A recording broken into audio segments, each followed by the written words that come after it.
All right. Good morning, Doug. We're here with a Q&A session. Thank you, everybody, for submitting questions. The best way to submit questions is join our Telegram channel, where I periodically ask for submissions, and you send them there, and then we get through as many of them as we can in these discussions. So first, Doug, I want to talk to you. This is the 4th of July weekend. So I'm just curious, I don't know. How do you handle 4th of July? What do you think about 4th of July? What's your routine on the holiday? Yeah, well, that can be a complex question. What do I think about the 4th of July? I've asked myself in the past, because it's my custom to try to question everything. And the basic question about the 4th of July is, should the 13 colonies have actually declared independence from Britain? Was that actually a good idea? We can build arguments that it wasn't, because sure, they were complaining about relatively minor and nuisance taxes, the Stamp Act and whatnot, but we're talking about the Crown taking 1 or 2% or 3% of revenues, and not for many people. So maybe it would have been better if we'd stayed, kind of a distant colony. Anyway, that's the first thing. I have no strong feelings about that. But the 4th of July as it is, well, first of all, the Declaration of Independence, which is what the 4th of July is really about, is the founding document of the United States, not so much the Constitution, it's the Declaration of Independence. And it's a very radical document. I don't think 1 out of 100 Americans have read it, because if they did read the Declaration of Independence, they'd be absolutely shocked. It's a radical document. And if they read it with an eye to what's going on in the country today, they'd be double shocked. So other than that, 4th of July, you can't even set off fireworks except for sparklers or those little snakes or stuff like that. So this shows how controlled Americans are. I mean, God forbid you fire a gun on the 4th of July, they'll call a SWAT team in on you. So the whole thing the idea of the thing is degraded at this point. It has degraded, unfortunately. And I think that the idea of it, I like it a lot because of the radical nature of the Declaration of Independence. I mean, I like that radical type thinking, believing that an individual really matters and they should not be subjugated to another. Like, that's a great idea. I love that. Yeah. But you're right. It's become the holiday, of course, like all holidays, they end up becoming more associated with the accoutrements of the holiday than the underlying meaning of the holiday. And I think fireworks was, is certainly one of those accoutrements that's there, and is kind of the main theme now of 4th of July. And last year, one of the things that really made me happy about last year's 4th of July, though, was that basically every municipality in the country said no fireworks. We had to stay inside, social distance, whatever. And then you saw these places where, people were putting on fireworks shows in their backyards. They had like this helicopter flying over LA, and mostly in these Latino neighborhoods, and it is the best fireworks show I've ever seen from this helicopter visual. And I loved the people. Basically, it was what the 4th of July is really about, which is like, now we're going to do what we want to do. We're not hurting anybody. Leave us the fuck alone. And I thought that was awesome. So I love that. Well, maybe that's just the Latinos. And were they actually launching skyrockets and things like that? Oh yeah, it looked like a full scale, like big time. I'll send you the video of it, Doug. It's I've never seen that, but aren't those kind of fireworks, like certainly M80s and cherry bombs and skyrockets, I presume, aren't they all illegal everywhere in the U.S. now? No, only in certain states still. So usually people would cross the border and then they can buy them and bring them back. That's what, where I grew up, they were always illegal, but you could go to Missouri and get them. You could go to, I think, Minnesota and get them, something like that. But are you talking, so you can get skyrockets and that type of thing? Yeah. That's great. But can you get cherry bombs? Yeah. Yep. Oh, really? Oh. Yep. In certain states still can. Yep. Oh, that's absolutely wonderful. But I'll send you that. So that's the spirit of the holiday, was certainly there in that, and I love it. So I'll send you that video. You will enjoy it. It literally, it was the best thing I'd seen in months, because this was in the summer of the, last year in the pandemic, everything was shut down. It was stupid. And it was wonderful to see. But only the Mexicans would be anarchic enough to do that type of thing. Good law-abiding Americans wouldn't dream of it. That's true. In fact, in my neighborhood, there's a little social networking app called Nextdoor. And basically you can only be on this app if they know where you live. So they actually send you mail and then you register. So then you're basically talking to just your neighbors. And the neighborhood that I was in, it was awful. Some people set off fireworks and the neighbors were furious, called the police on them, and we're attacking them. And and ultimately I got in a debate with somebody and it got me banned from it. Got me completely banned from the neighborhood and from the social networking app. I moved out of the neighborhood, but anyway. Sounds like every woman in the neighborhood was named Karen. Yes, definitely that. And the funny thing is they said, well, we can't set off fireworks because think about all the veterans and their PTSD. And it's a nice neighborhood. I'm like, and I am a veteran, but I asked, are there any veterans here that have PTSD? Because if that's true, then we should talk about that.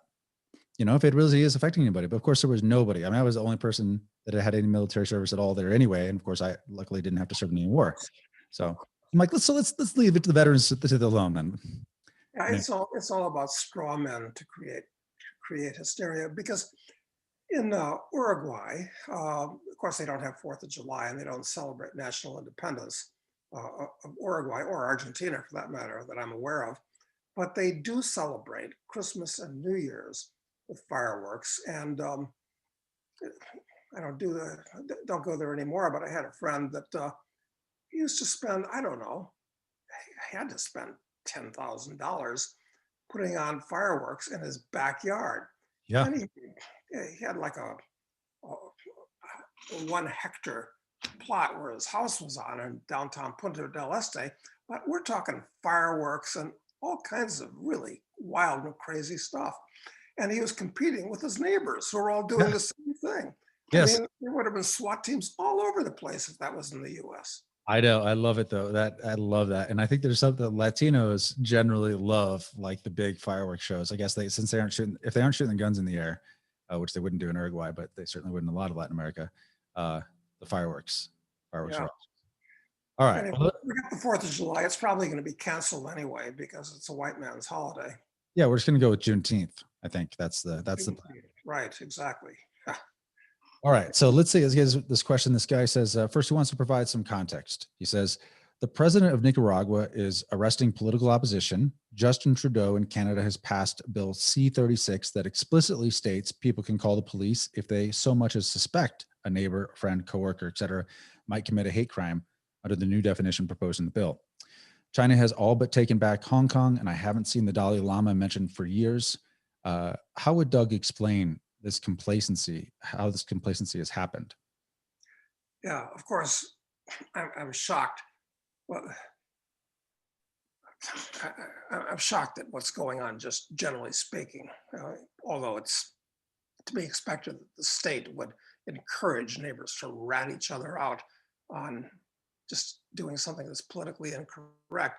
But how do I explain it? I might have said, well, perhaps it's because so much of the population is on Prozac and Xanax, and there's literally 100 other psychiatric drugs like that just screw your mind up and turn you into a zombie. But that's mostly in the US, not other places. But that's perhaps a partial answer here in the US. What are the statistics? What do they say? There's 10, 20% of the population that's on that stuff all the time. I mean, it's the medical ads that they run. I'm not trying to go off topic here, but I just wanted to mention this before I forget. The medical ads that they run on television, I'd say about a quarter of all the ads on TV today are for drugs. And interestingly, all of them have the contraindications listed. And I'm just thinking, they ought to forget about listing all those things and just say XYZ drug can definitely fuck you up. Ask your doctor if this shit is right for you. That's all they ought to say in exactly that language. And Yeah. people might actually pay attention to it then. Anyway, Yeah. it was one reason. But I think the main reason is education.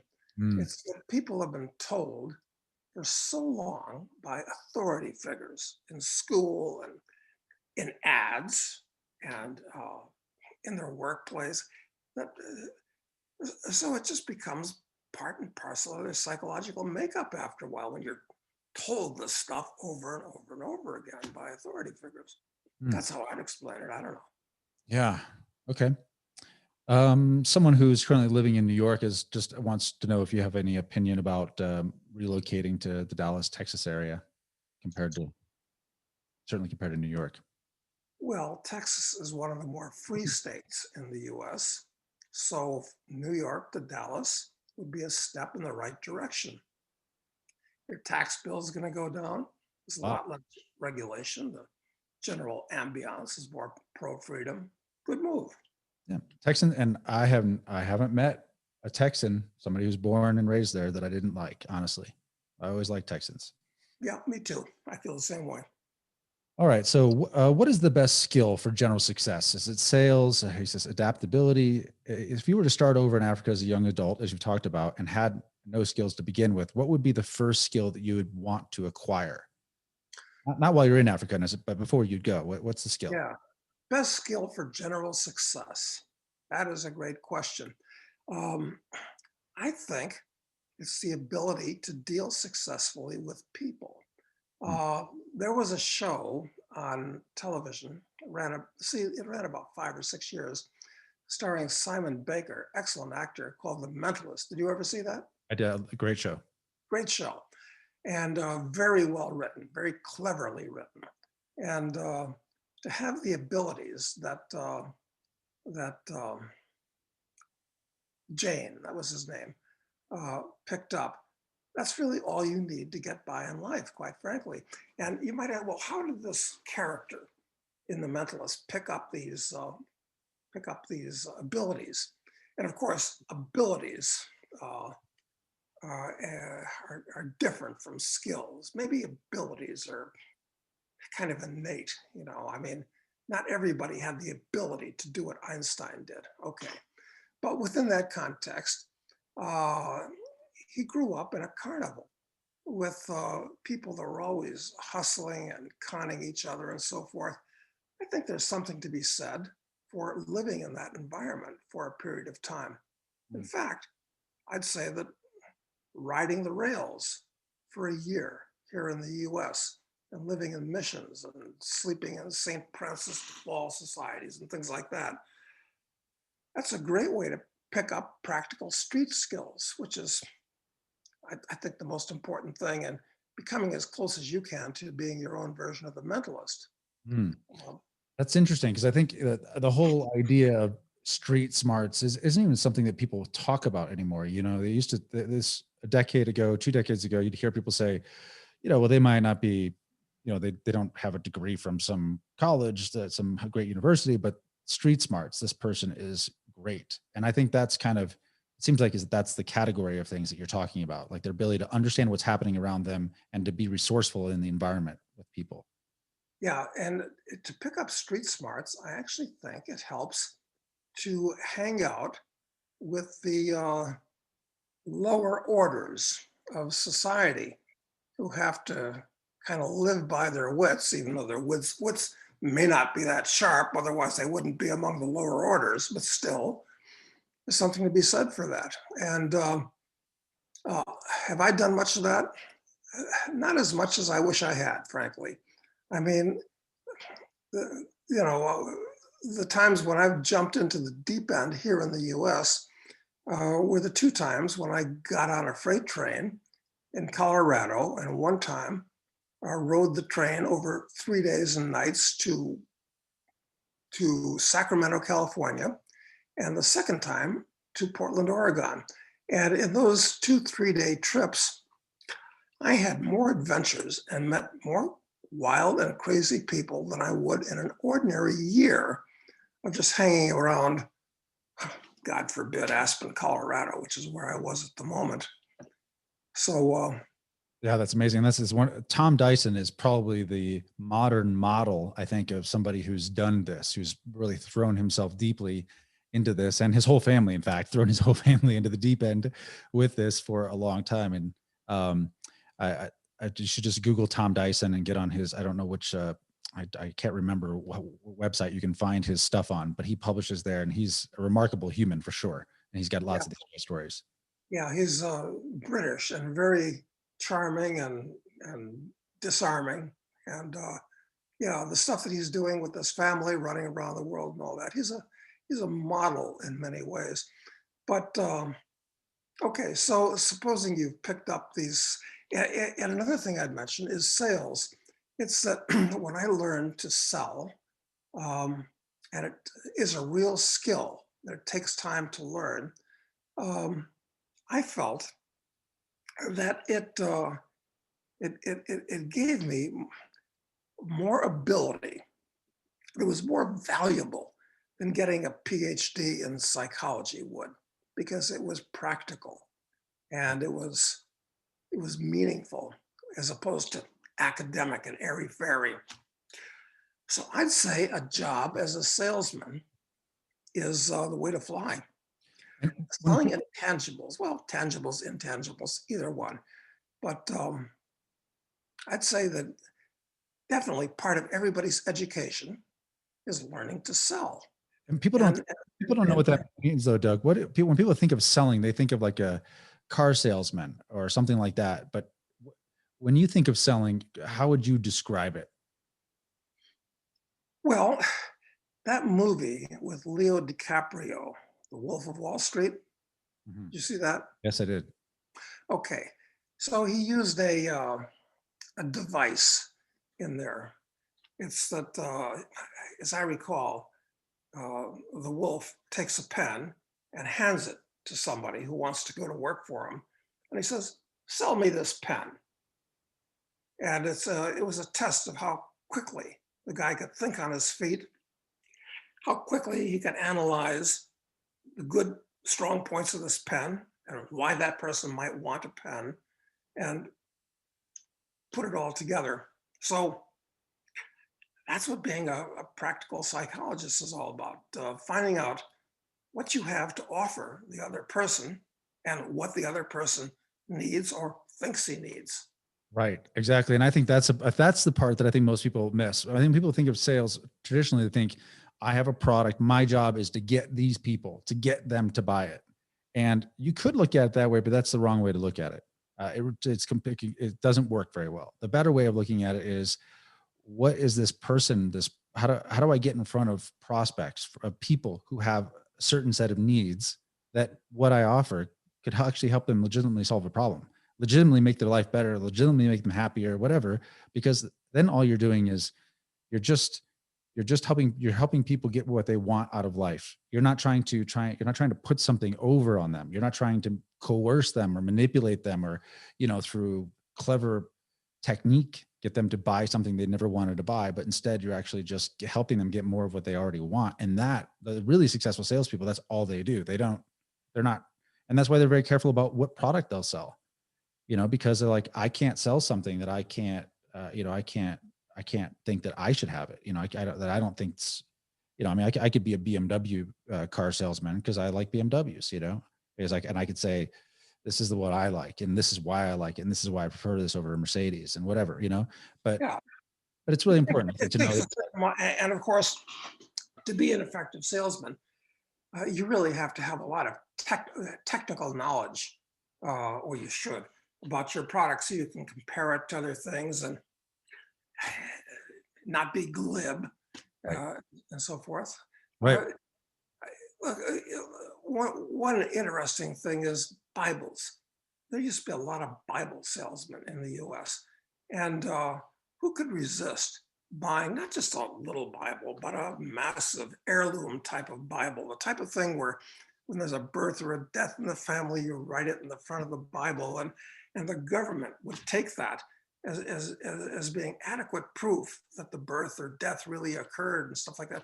And then there were encyclopedia salesmen that you weren't just trying to hustle somebody for some expensive books. You were selling all the knowledge of the world. You know, it's very entertaining going door to door and knocking on the doors. And I've done this, and the reactions that people have. And no, it's Yep. being a salesman is you're on your way to being the mentalist if you can be a successful salesman. I agree 100%. No one wants to do it, but I think if there is a job where you could be a door-to-door salesman for a few months, you should take it. I mean, you should try it. If you're a young person, you should definitely take it. It will scare you. It'll make you nervous. It will make you very uncomfortable. Even after you've done it 100 times, you'll still feel a little tinge of nervousness when you go up and knock on the door. I guarantee it. I've done it. I definitely know that's how it feels. However, then you imagine you take those skills that you learn and you get dropped into Africa. What you've really learned is you've learned how to assess the needs of someone else, how to engage them in conversation where they want to continue the conversation. And then, to, when appropriate, direct that conversation to a mutually beneficial outcome. Like, that is universally useful. Exactly. And you don't know where things might lead from there. I mean, after you make a sale to somebody, maybe it turns out you really like each other and one thing can lead to another. So very definitely. That's right. And the question is what skill, what was it? He says, what's the best skill for general success? And then, if you're going to go to Africa, which one would you first try and pick up? Which skill? It relates to what we've been talking about. And the answer, I think, is critical thinking, which is to say, analyze what is said or what is written or what is demonstrated. And critical thinking is the process of looking at it and determining what's true and what's not true, analyzing it, not just accepting it, but being a professional skeptic. Mm. That's what I think it's all about, critical thinking. And that allows you to see things that other people don't see. And by seeing things that other people don't see, because they're not critical thinkers, it's going to open up opportunities that they won't see either. Yep. Good. I love it. Okay. Critical thinking and sales. So next question is, has Doug ever seen the movie Idiocracy? When it was released in 2000? I've heard of that movie so many times. I've got to see it, Yeah. but I haven't. What do you think of it? I think it's not, I didn't love it when I saw it, but I like the cultural reference points in it are really worth the exercise of watching it. Like, I didn't think it was that great. But I think that I didn't think it was that great, but I thought it's shocking how accurate it probably is a prediction of our future. It seems to be falling into place. I mean, Trump as president was like it was exactly like kind of fit, because their president, I think I've told you, their president is like a professional wrestler. It was like the world champion professional wrestler becomes president, and and he's just a showman. He's just a showman. And Trump was, he did do some professional wrestling at a couple points. So I thought it was seemed very true at that point. But yeah, check it out. Check it out if you have time. Well, talking about professional wrestlers going into politics, you have that guy that Jesse Ventura was elected governor of Salta, quite a showman. And then, well, actually in our last novel, Assassin, one of the subplots of the novel is the guy that we have running for president. The vice president he selects is kind of a lookalike of Dwayne Johnson, The Rock. Yep. I think if Dwayne goes into politics, I think he's going to rise to the top. I think so. He's so charming. He's good looking. He's charming. He's smart. Doesn't have any bad habits. Yep. Everyone likes him. Everyone likes him. He's definitely it was probably the most popular person in America, I would say, at least maybe a year or two ago. I don't know about right now, but certainly he was the most popular, or most liked by everybody, most known by everybody. So, okay. Do you still think that Argentina, specifically Salta, is a good place to have a bolt hole, assuming it opens up soon? Oh, wait a minute. One other thought. It's Idiocracy. I think Einstein was right. And he said that after hydrogen, the most common thing in the universe is stupidity. So kind of underline is the question. Yeah, Sorry. that's I okay. just, Yeah, go, what was that about Argentina? just want to know if you still think that Argentina, specifically Salta, is a good place to have a bolt hole, assuming it opens up soon. Well, Salta, okay. It's a relatively backward province of Argentina. I mean, outside of Buenos Aires province, everything's kind of relatively backward. But Salta kind of looks like the Four Corners area. Most of it does. Colorado, Utah, that type of thing. So if you'd like living there, look, they don't speak English. They speak Spanish. That's a disadvantage. But at the same time, is it a good place to have a bolt hole? Well, I think it is. A lot of people that came down there, I guess mostly due to my efforts, really like it as a bolt hole. You got a neat, friendly, isolated little town where you can get basically everything you want. There's enough foreigners and tourists and sophisticated. Look, I had a friend from Aspen, and well, we're still friends. We've been friends for 25 years. So he was one of the very most successful real estate brokers in Aspen. He was making lots of money, and he's a very competent builder, general contractor as well. And I don't know, Kevin was worth 10 years ago, he was worth about 10 million bucks, which is not bad. He was doing okay. But then he lost it all through a odd set of circumstances. But so here he is, he's penniless. I mean, penniless. And he flies down to Cafajate because I told him about it. And he started out having to ride a bicycle around town because he didn't have any money. But now, he's doing very well. He's well on his way to becoming a multimillionaire again, even though he didn't speak Spanish. Well, he spoke Spanish, but not very good Spanish. He's married a local girl and he's happy. So the answer to your question is, if Kevin can do it, he's a talented guy, good salesman, among other things, but yeah, anybody can do it. So the answer to your question is, specifically Salta, well, it's true of any place. Yeah, I would say just my little experience with this. So Salta's a province, and then there's Salta City, and Doug did a property development about a decade, more than a decade ago. I think you started it in Cafajate, Argentina, and it's called La Estancia de Cafajate, and it's a beautiful place. And there are a lot of intelligent expats that are there, and Cafajate is this tiny little cute town that has some nice amenities, but it is backwards. It's in the very isolated, which is one of its advantages. Yeah. And I think the place personally, I'd say it's like Taos, New Mexico, more than any other place, wouldn't you? Yeah, I think that's a good way of describing it. Yeah. And then maybe 2-hour drive from there roughly is Salta City, which is the biggest city in the Salta province. And it's a city, it's urban environment, but it's not like those aren't skyscrapers or anything. It's all, 3-story kind of stuff, I think, if I recall right. And I found the people there to be incredibly friendly and open to me, like there. And you don't find that everywhere you go, but certainly in Salta City, I found that, and I liked it quite a bit. So, as far as it's remote from the powers that be, in Buenos Aires and in Cafajate in particular, super remote. And then there's a lot of people who, were fans of Doug and friends of Doug who ended up building second homes. So, could be worth looking into. It's not a bad choice. That's why we chose it, actually, as a bolt hole. And of course, Argentina has its own set of problems, but it's always had problems.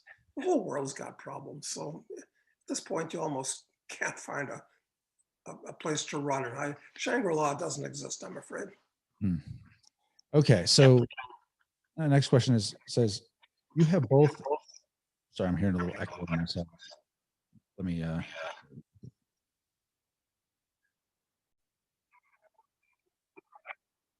Next question is from both. I'd like to hear from both you and Matt, or Doug and Matt. You have both decided to set out as entrepreneurs versus growing wealth via working for others. Curious what drivers, circumstances led you down that path. Would you do it differently today? Where might some interesting opportunities be for new businesses going forward? Well, in my case, it's that I've got to say, I've got an innate aversion to authority. I You mean, don't say.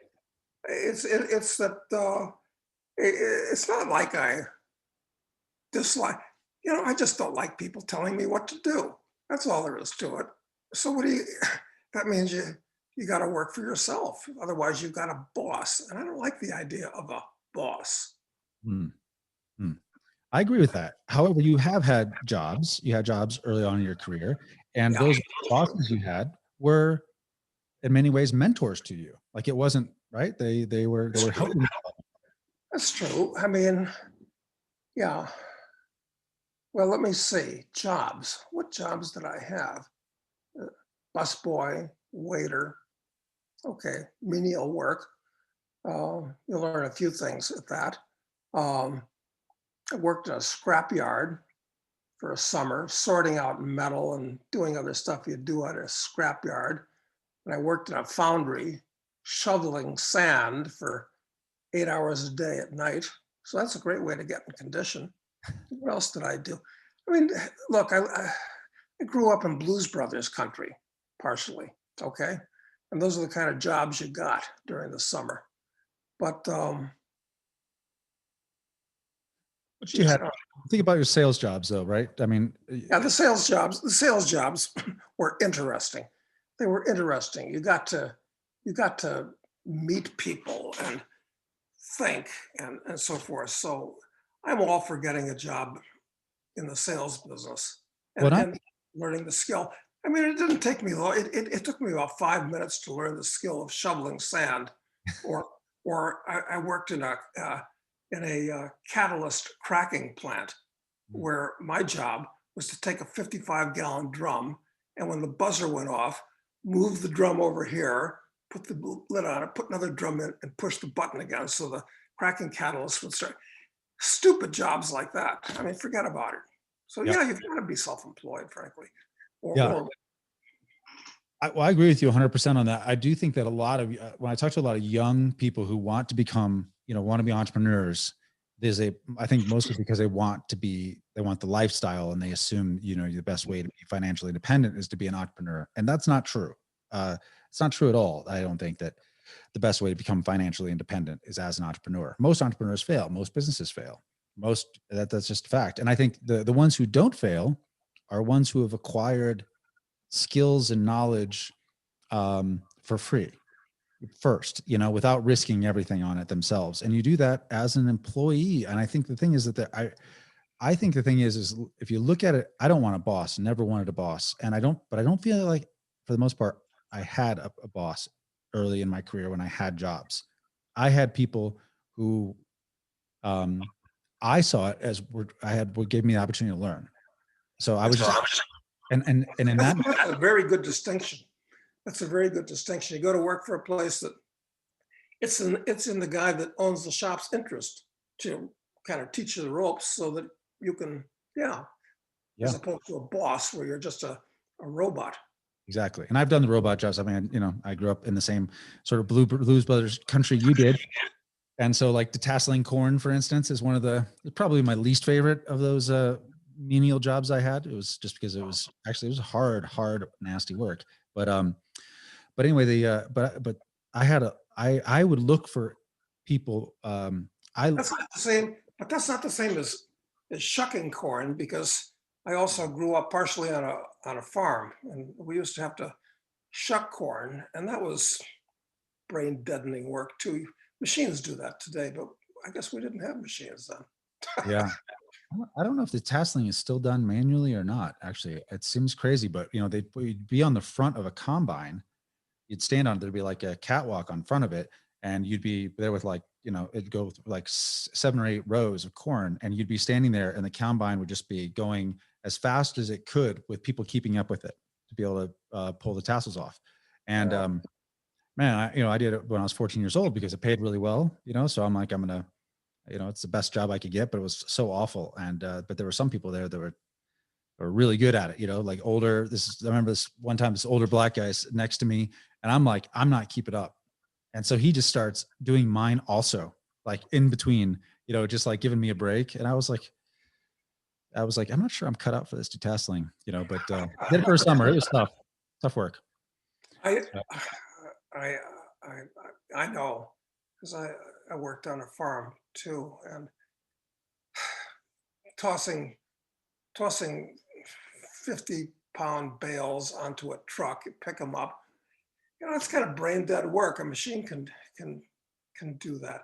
Although I've got to say, one advantage of working with at American Cyanamid, putting cracking catalyst into buckets, is that for roughly 40 minutes out of the hour, I could sit there and read a book until the little buzzer went off. hmm. So that wasn't a bad job from Yeah. that point of view. Yeah.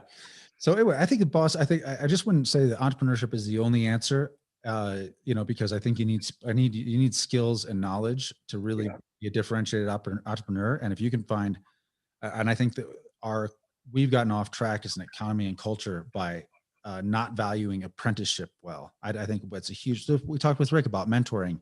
You know, a lot of the mentoring that he's done are people that are in his company that he wanted to bring their skills up, you know, so, you know, and was he their boss? Yes. But was he their teacher? Yes. You know, and they were good students, and that's how the business, you know, grew successfully. So you want to find those environments, because under those, you can actually move up way faster up the socioeconomic ladder than you can by starting off a business yourself. Because if you come from a background like I came from, you can't even imagine a business that would be, you know, it'd be the basics. It'd be car washing, lawn mowing, house painting, like working class background. Those are the businesses you come up with. Yeah, But you can get into something else and you can get way beyond that. So, absolutely. so the last question he asked about this was, what might some interesting opportunities for new businesses be going forward, in your opinion, Doug? You've got me. Hmm. What's a business that I would want to get into right now? Let me start out with the general answer. It's that in some ways, there are more opportunities than ever in the world because the economy is bigger. There's so many different things, and technology is expanding. And there's always, that's on the one hand. But on the other hand, getting into business is more aggravation than it's ever been, with taxes and regulations and things of that nature. Um, Frankly, look, to get into business, it takes certain skills. You have to be able to manage people, okay? I don't consider myself a manager of people. And I don't like running a business. It's just, I appreciate it, I respect it, so forth. I don't think I'm good at it. I'm not interested. I'd rather, you know, do one aspect of it, the sales aspect. It's more fun, it's more entertaining for me. Yeah. But that's not answering the question directly. I can't think of a business that I'd recommend somebody get into today. I can't say plastics. Right. Okay. Right. Yeah, that's a good point. It's not, I think the business that someone should get in is highly dependent upon particular circumstances that they are in. Because you can't even pursue the ideal. You have to pursue what is actually feasible based upon the resources you have at the time, you know, and the Yeah. problems all around you. But also, I think one thing is you want to avoid regulated spaces as much as possible, because it's almost impossible to innovate in a regulated space. So, for instance, when we started Royalty Exchange, which is this, you know, marketplace for music royalties, um, you know, we could have gone a route where we tried to where the business was based around securities, you know, where we were actually working with securities. And unfortunately, with that would come SEC regulations, FINRA regulations, and everything else. And we wouldn't have gotten past the legal part to ever be able to launch the business. So we did it in such a way that we could, that it didn't fall within any regulatory regime, either one of those anyway. We did it because we made them asset sales rather than security sales. And, you know, so anyway, I think trying to focus on areas where there isn't existing regulations is the best way. All the innovation that's really happened in the last couple of decades has been in software And because there isn't regulation around that. If you look at the big companies from Google to, Facebook, whatever, these technology companies have all come in a plus space where the regulations just didn't exist because no one had thought of it before. And I think that the opportunities, if it requires innovation, you have to be in a space that's not regulated. I think that's one thing to consider. But as far as other businesses, I don't know. I think there are tons of opportunities out there, with more and more digital stuff, actually. But I think you have to have you're better suited if you have a technical foundation, if you learn some basic software development, actually, to be able to even understand what the opportunities are around you. So, but there's a lot of opportunity in that area. Yeah, those are good points. I think in today's world, perhaps something to do with bioengineering, which with CRISPR machines you can do in your garage the same way as Steve Jobs did 40 years ago with computers. I mean, it's analogous. Yeah, and I think if you can, there's probably a part of that curve that is still outside of the regulated space. Yeah, I think so. If you buy a CRISPR machine and learn the things that you need to know about that, the way, computer hackers did or do, that's a wide open field. Okay. Well, certainly anything in longevity is a big space because people don't, there's a lot of people who want to live forever or want to live a lot longer in a higher functioning capacity. So certainly that anything that serves that market, I think, is going to do really well as well.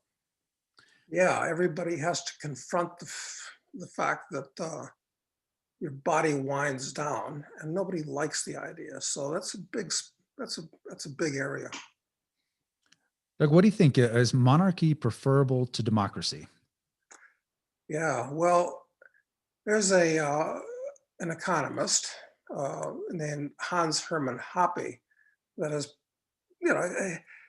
he's kind of a cold type of guy, not easy to get to know. So I can't say he's a friend of mine, but I guess we're friendly. And that's an idea he's promoting very much. And he wrote a book, which I've read, called Democracy, the God That Failed. I believe I have that title right or close to it. Hoppe spelled Hoppe. He's a German.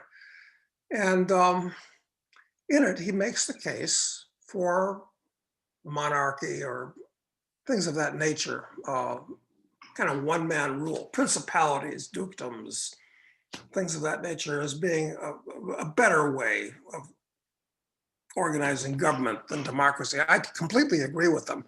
I mean, all kinds of problems with that, but democracy, this ridiculous meme of, it was Winston Churchill's famous for saying this, democracy is the worst kind of government there is, except for all the others. Well, that's just not true. That's bullshit. I mean, and since Churchill said it, everybody repeats it without critically analyzing, well, is that true? And I'd say, no, it's not true. Democracy is mob rule. Can't imagine Churchill actually believed it. Actually, I can't imagine he would actually believe it. No. Churchill's such a double-edged sword in so many ways. I don't know what to think about Churchill, except that he would have been a lot of fun to hang around with. Sure. Yeah, I mean, that's for sure. But other things, I don't know. So, yeah, I'd say the basic, to summarize very, very succinctly, what I think Hoppe is saying is that if a prince basically owns the country, it's his, except you can have a house or whatever, but he's running the show. He's got an interest, a personal interest in making things run right because he doesn't want his asset to be dissipated. Okay, that's a good argument. And if people will bring up counter arguments like, well, what about these Roman Empire emperors, Caligula and Nero and horrible guys who, yeah, that's right. That's the problem with the political system. So actually, it's the wrong question.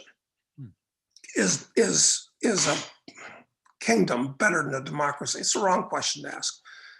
The question is, is government of any form necessary? That would be a critical thinking answer to that question.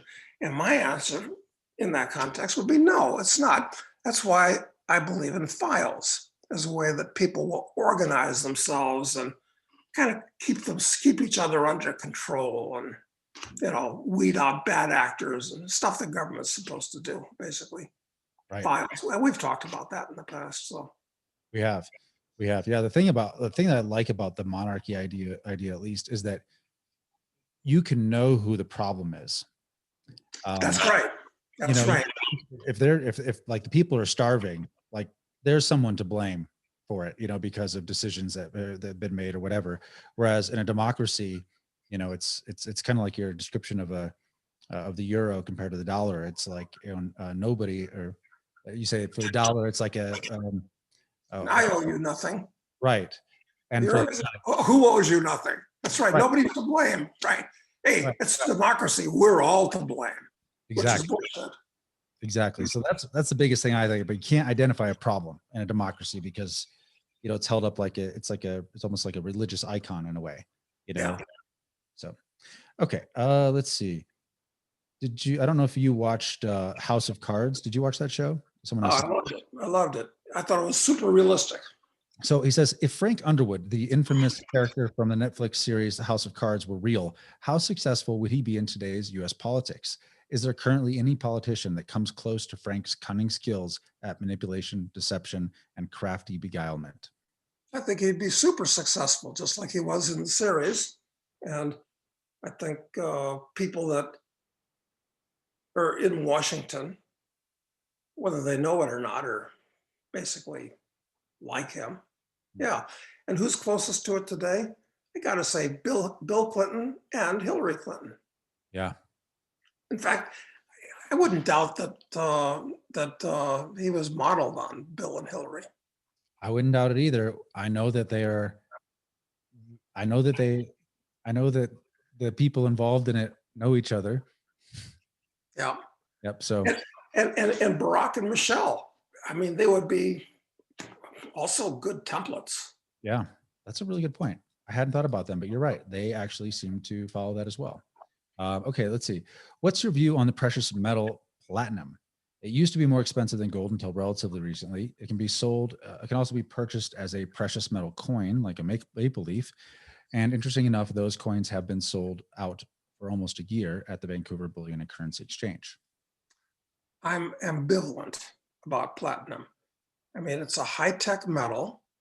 It's, you know, it's very dense and has a lot of the shares, you know, it's shares many of the characteristics of gold.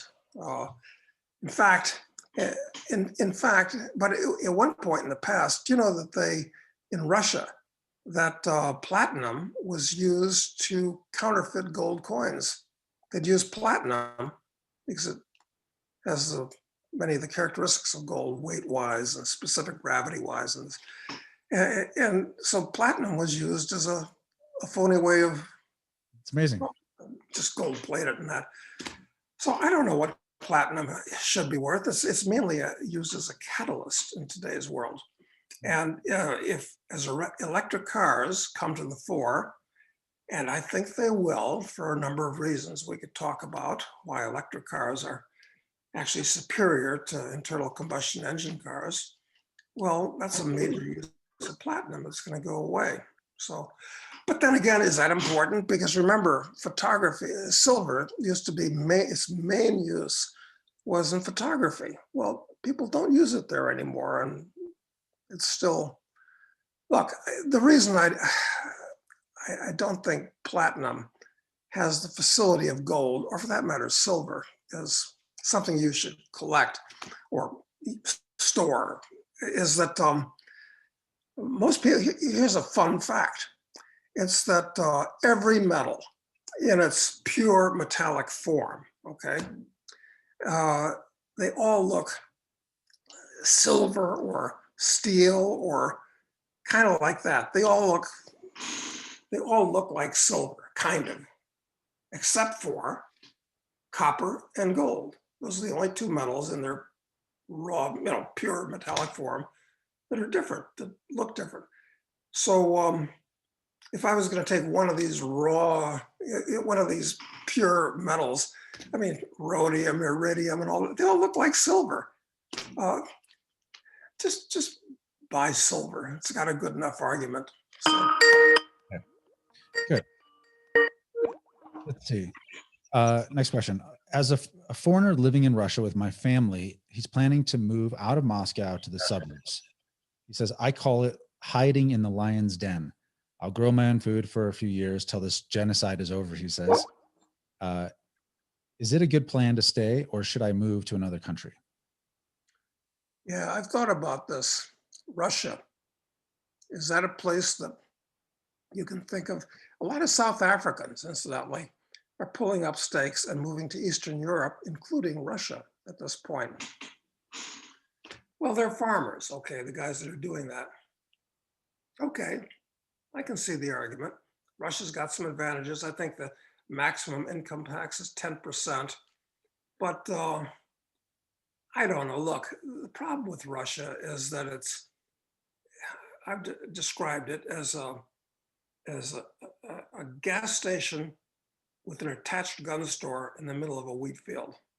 And once you get out of Moscow and Leningrad, I mean, it's primitive. It's primitive. I mean, out in the country, it's primitive. And it's just a giant, empty, primitive country where people have picked up a lot of bad habits over the years. And look, you can make it absolutely anywhere. It's important to learn the language in these places. So linguistic skills, I think, are important, quite frankly.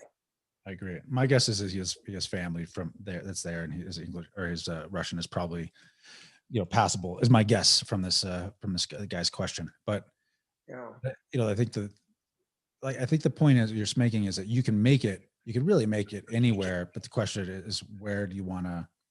You have to pick not just a place where you could survive, but you want to be in a place where you can actually live, where you can have a quality of life that is worth having, right? So, and a lot of that for you, I know, and certainly it's for me too, is the intellectual stimulation of being around people that are interesting. I mean, the people that, and without that, then things, even if you have food, I don't know, it's not as interesting to me anyway. no, not really. And of course, it's not as on level a playing field as you'd find in Africa. In Africa, you go to Africa, it's a really on level playing field, tilted in your favor. In Russia, not so much, because among other things, because they still think the Amerikanskis might be enemies, and you're just another white guy, but you're from the U.S. and the Russians are pretty well educated. Generally, everybody's pretty well educated. Not good values in most cases. There's probably better choices than Russia's, my thought. Okay. But I could be wrong. Yeah. I mean, listen, if I'd been able to talk my wife into it, frankly, also if I was 10 or 20 years younger, I would have talked her into going to live in Moscow for a year. And that would have been interesting because, the way things work is get to know some oligarchs and get to know more oligarchs, and opportunities show up. It could be interesting. But you don't want to hang out with the average Russian. You want to hang out with the oligarchs, or the guys that are on their way to becoming oligarchs. And the other place I would have gone would have been Kinshasa. But that was just way too off the deep end for her. I don't blame her. All right. So someone says, why did you decide to move to Virginia? Also, what do you think about moving to Puerto Rico for tax benefits? Yeah, well, why did I come back to Virginia? Because I grew up in this area, quite frankly. And maybe I feel like a salmon swimming upstream or something like that. I don't know. But I like this part of the country, and I wanted to have a crib in the US, even though that's looking less and less like a good idea. But still, I mean, I can afford it. And I just like the area. It's arbitrary. That's all it is. Puerto Rico, thought about Puerto Rico. Not a bad idea. I mean, you can set it up so that you're investment returns are basically 100% tax-free. And you're, depending on what business you get into, your business returns.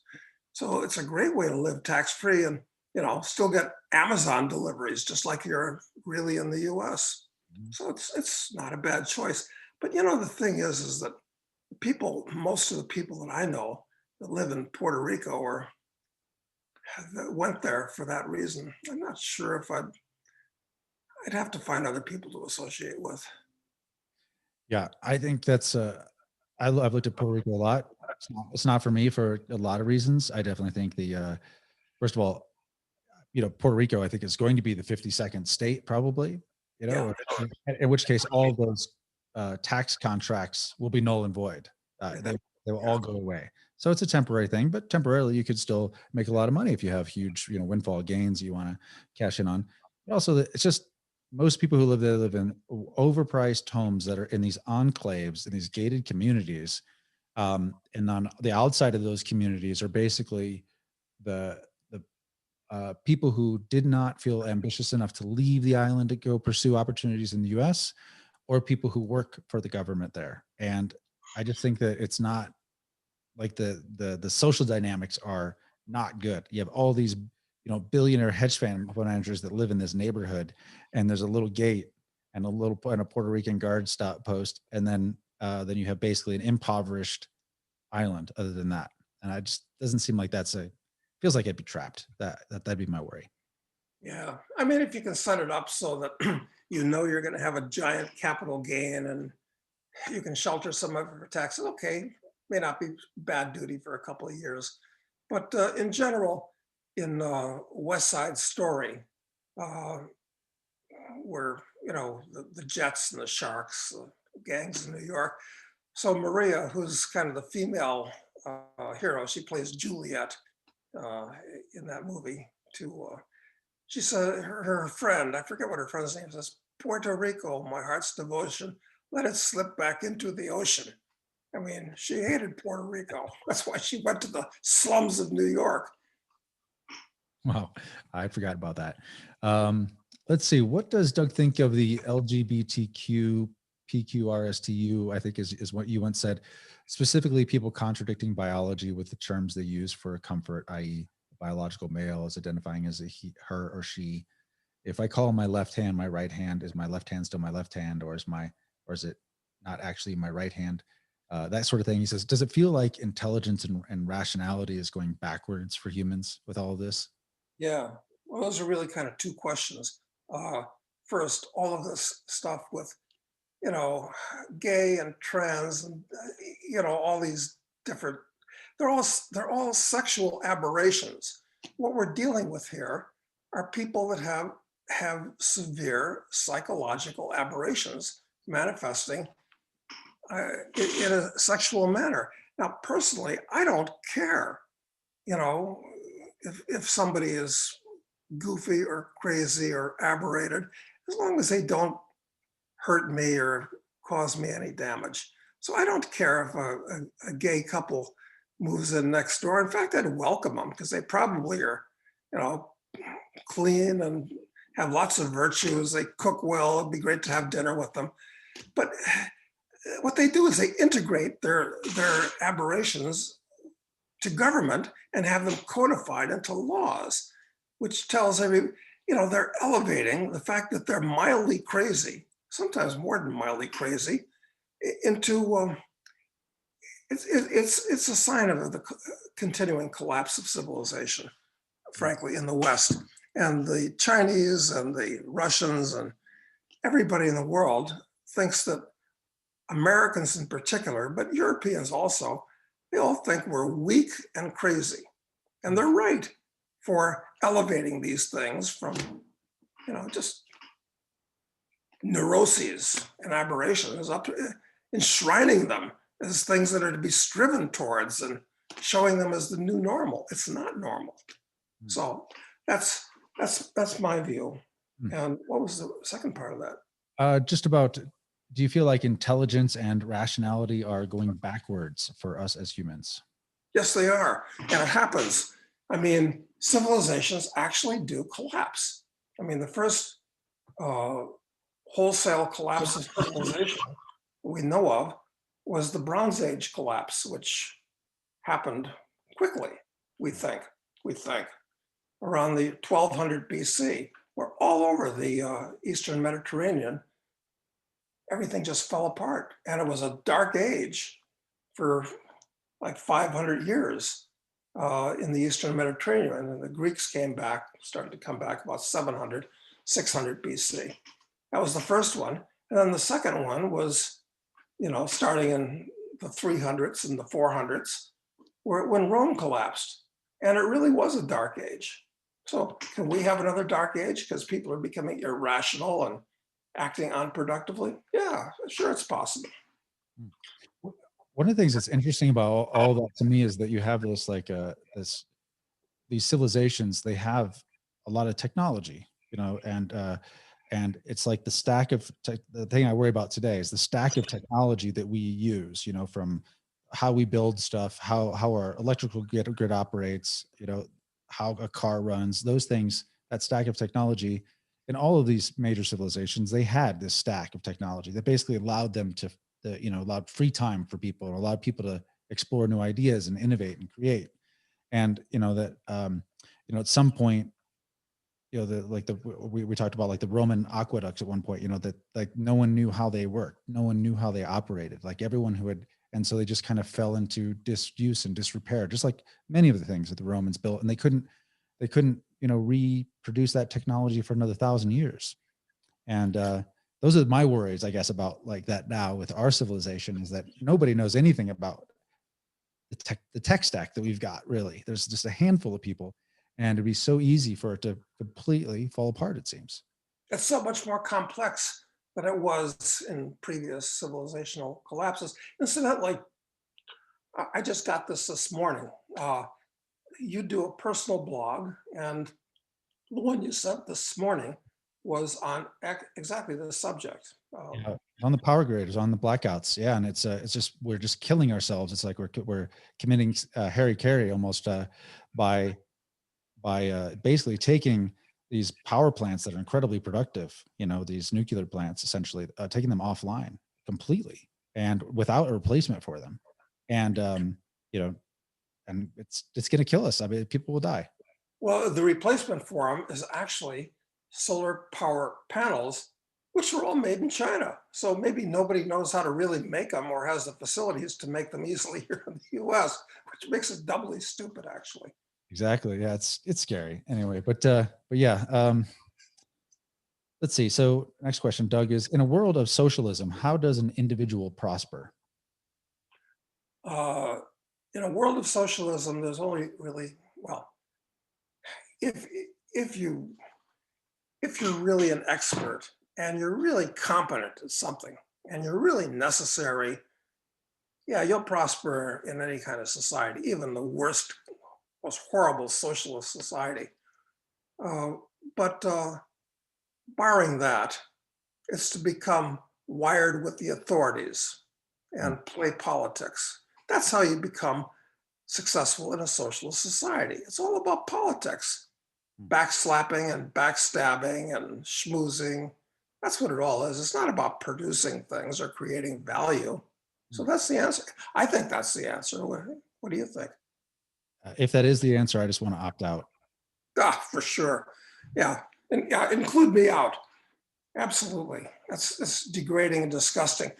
I watched, somebody has just produced a cartoon kind of movie, where not actors, just cartoons, of Ayn Rand's book, Anthem, which dealt with exactly that. So that would be a good thing to watch when it's available. I thought it was pretty good. Yeah, I'll check it out. Okay, Doug, do you have any ethical rules for investing in publicly traded company lines the pockets of those who are firmly committed to a fascist system, and adding capital to that system gives fascists greater power? In John McAfee's last interview, he said, quote, "Investing itself as an idea, as a paradigm, is the most horrific of all fucking inventions of the human psyche."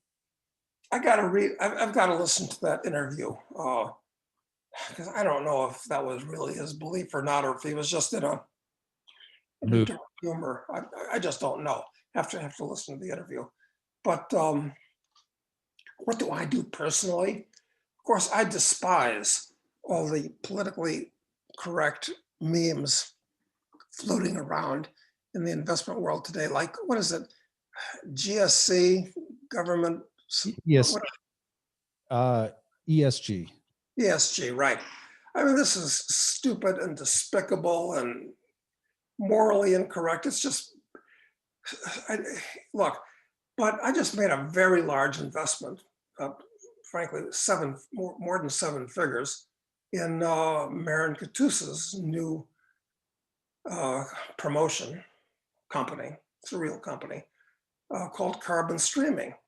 Do I agree with anything that the company does, which is basically buying and selling and creating carbon credits, which is total bullshit. Total bullshit. I don't believe in any of it. But on the other hand, when it comes to investing, I'm a believer in the French saying, sauve qui peut. Let he who can save himself. And, you know, making the trend my friend. And at some point, I'll drop it like a hot potato. And so the answer to the question is, no, I'm not going to finance some would-be entrepreneur that wants to save the world by saving the birds and the bunnies. No, I'm not going to do that. But if I can get into a publicly traded company and make a score on something that's stupid and counterproductive, yeah, of course I will. That's what a speculator does. Yeah. And one of the things is that, and this is not being ideological about your investments is really important, because you really cannot succeed if you're coming at it from an ideological perspective. And I think this is where people get in trouble with gold, is where they get in trouble with Bitcoin. Yep. And that's right. I mean, look, making a political statement is one thing, but making a political statement where you can lose a lot of money, that's something else. Right. Yeah. Yeah. Anytime it's an ideological thing, you know, the critical thinking mechanism has been set aside for a moment. And that's always that's right. That's absolutely right. Okay. So next question is, how do we get Doug elected president of Argentina? Or is it even worth trying to influence outcomes to be in our favor in a country with a small government?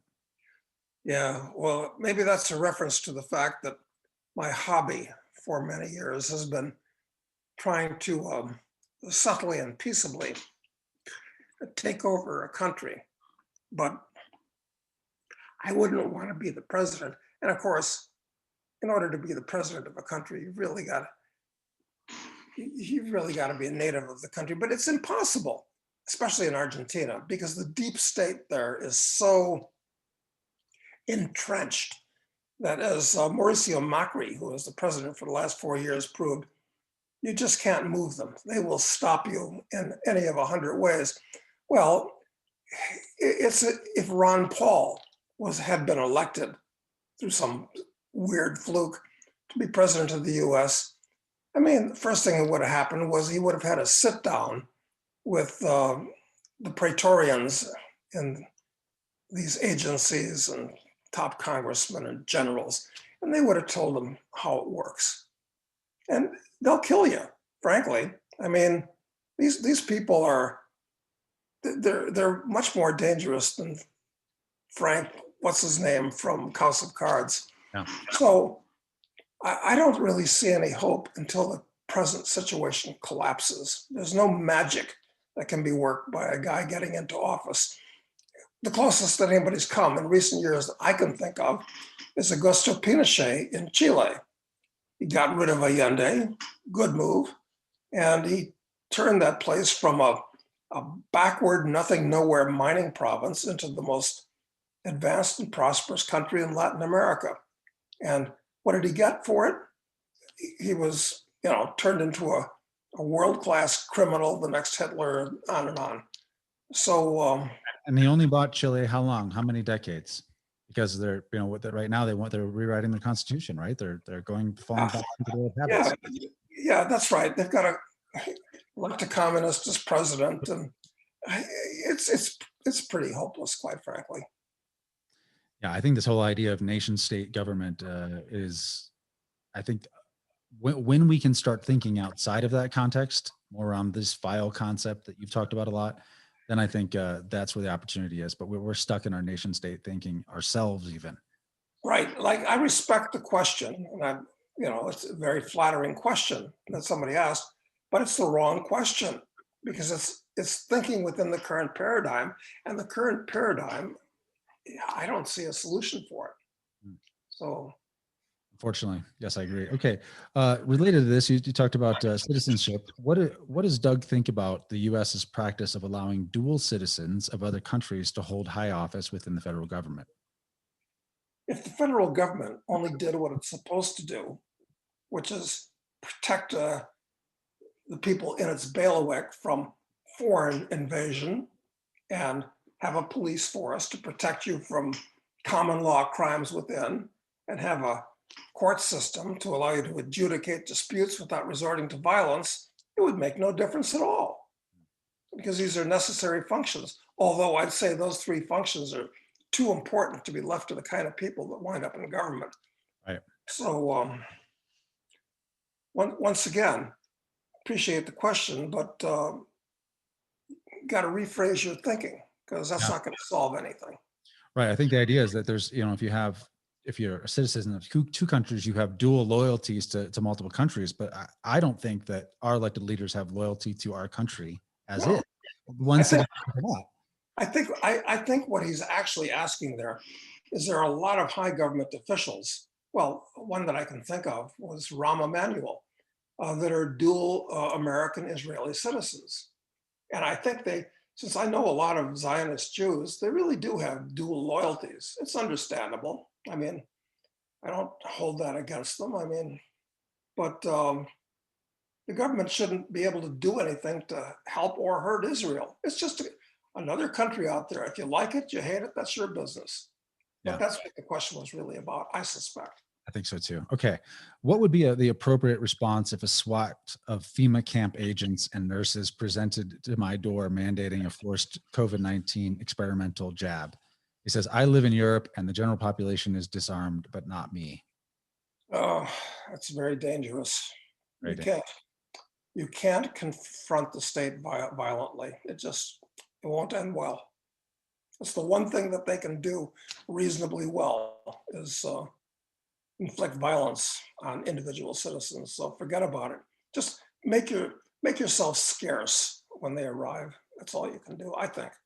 I think so too. And I think you got to I think, there's somebody refers to Solzhenitsyn in some of these questions, and Solzhenitsyn talked about the idea that he was complaining if some of us would have fought back when they came for people in the middle of the night, that we would have been like, there was a point where we could have turned the tide, but everybody just hid away and that kind of thing. And that implies that you should fight back. But I think that the bigger thing would have been if you is seeing what's coming, and when you have the option to leave that place and go to somewhere where, that kind of outcome can be avoided altogether, where you don't have to participate in it, is the right move. It's not to put yourself in a position of grave danger where there must be conflict. I mean, you really do want to avoid that conflict. Like you're not going to win and it's not going to change anything, and your life would be lost pointlessly.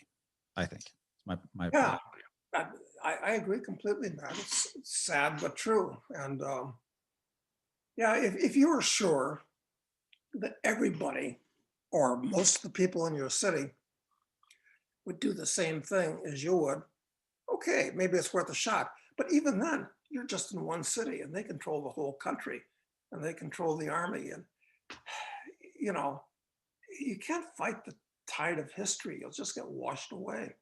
And as we were talking about earlier, most of your neighbors wouldn't agree with you. They think that the police that are are the good guys rounding you up. So that's right. Okay, next question. In Paul Rosenberg's letter a few days ago, and I actually haven't read his most recent letter, but he mentioned that libertarians weren't as successful as they could be because they didn't take risks like the advocates of Bitcoin do. How accurate do you find Paul's assertion? The libertarians really take risks. Or not. I don't know if that's terribly accurate. I agree with Paul on just about everything, as I know you do too. And I think look, Bitcoin's the best thing that ever happened to libertarians because most of them were poor as church mice, and some of them made a giant amount of money because of that. So bravo for Bitcoin. But the fact of the matter is that libertarians tend to be aesthetes. They tend to be intellectuals. And most of them can talk the talk about money, but they don't walk the walk. They don't have any money. Right. So, Yeah, and I don't know if it's risk taking so much because I have to read Paul's article on this to understand what he's maybe the details of what he's saying. But I think that a lot of the advocates of Bitcoin take zero risk. Like they bought it when it was a lot less expensive, and they talk about it a lot. They talk about it as it's the future. They're basically this is where people like Nassim Taleb that calls it basically a Ponzi scheme. He calls Bitcoin a Ponzi scheme. Where that has some validity, and that is that like I talk about it more, I try and sell it, and then people buy it, and then they talk about it more, and then the price goes up, and that's I don't. And if there might be some other risks that people are taking that I don't understand, but for the most part, they're just people who have participated in a remarkably profitable speculation, and I don't think that they're really taking risks. yeah, I agree. It's different from taking risks in a Starting a business, I mean, building a business, that's different. Yeah, owning Bitcoin is not the same as building a business. I don't know. So, all right, just a couple more here, Doug. What's your opinion on different vaccines for things like hepatitis A or B for traveling? It says, I'm relocating from Canada to Mexico soon and am so overwhelmed at everything vaccine related that I have no idea.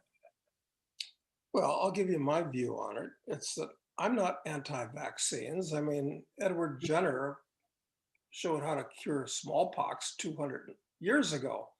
So yeah, there's a real value to many, many vaccines. I'm not anti-vaccine, but I'm anti the hysteria that surrounds this COVID-19 thing.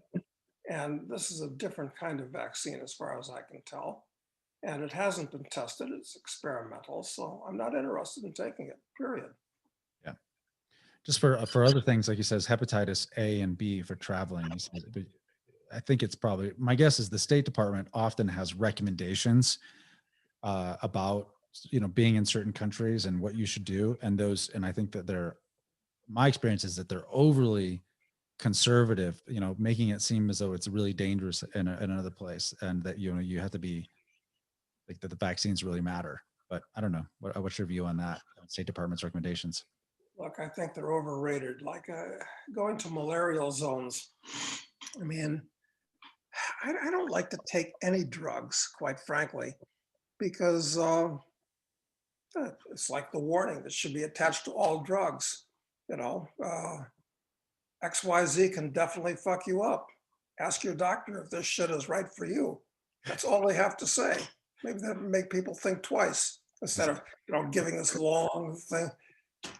So generally speaking, try to stay away from medical drugs for just the reasons I just stated. Okay. Generally.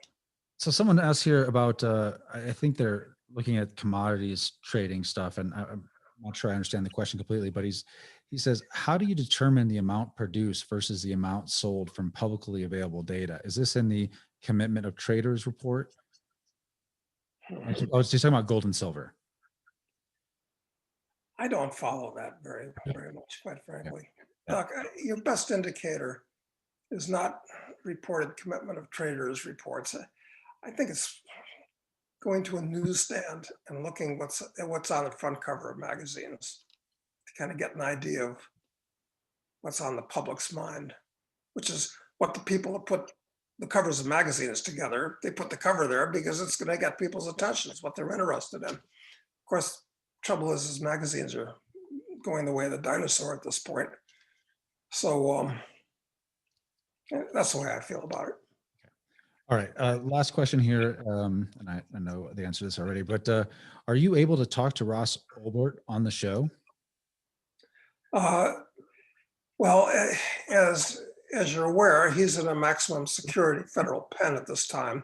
And I listened to a half-hour call that he made. His mother, who I'm a friend of, sent it to me. And every 10 minutes, something like that, there was a recorded voice that came on. This call is coming from a federal prison, be on alert, or something like that.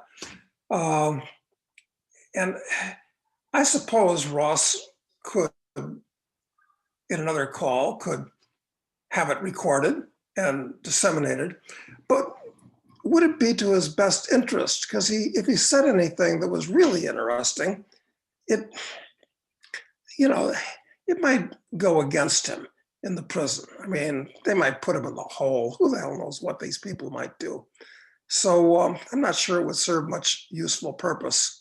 You think it couldn't get any worse than 2 times life plus 40 years. But yeah, they can make it worse. They could definitely make it worse. They could definitely make it worse on him. I mean, you also you don't want to give somebody a reason. Maybe, the next president or a couple down the line, maybe someone will pardon him eventually. You just don't want anything.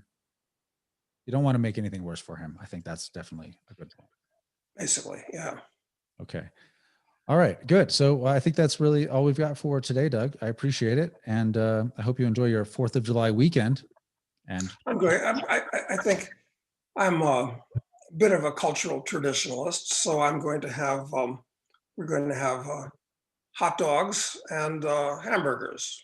I think that's what you do. As one should, exactly. And are you getting together with others, or is it just you and Ancha? What's the plan? Well, and John Hunt, my co-author on the novels, and his significant other. So there's just going to be the 4 of us. And in this small, kind of exclusive little area where we are, he's met the neighbors. He's reached out to them. He says they're okay, but I'm not anxious to socialize with them at the present time. No, but John Hunt's a lot of fun, so it'll be good to have him. Yeah, John's a very, smiling, happy, outgoing kind of guy. He gets along with everybody, which I can't say about myself. So why should I take a chance on making enemies of the neighbors? Better than I just kind of be, there's somebody else lives over here. Who knows? Yeah. And there's somebody that they're suspicious of after they meet me. And if you talk too much, they would be. Yeah. So what am I going to do? Just zip my mouth and not say anything? It's talk about the weather and the state of the roads. That's no fun. So no, I guess not. Okay. All right. Well, have fun. Enjoy your burgers and hot dogs, and we'll talk to you next week. You too, Matt. Oh, I didn't have a chance to ask you what you were going to do tomorrow.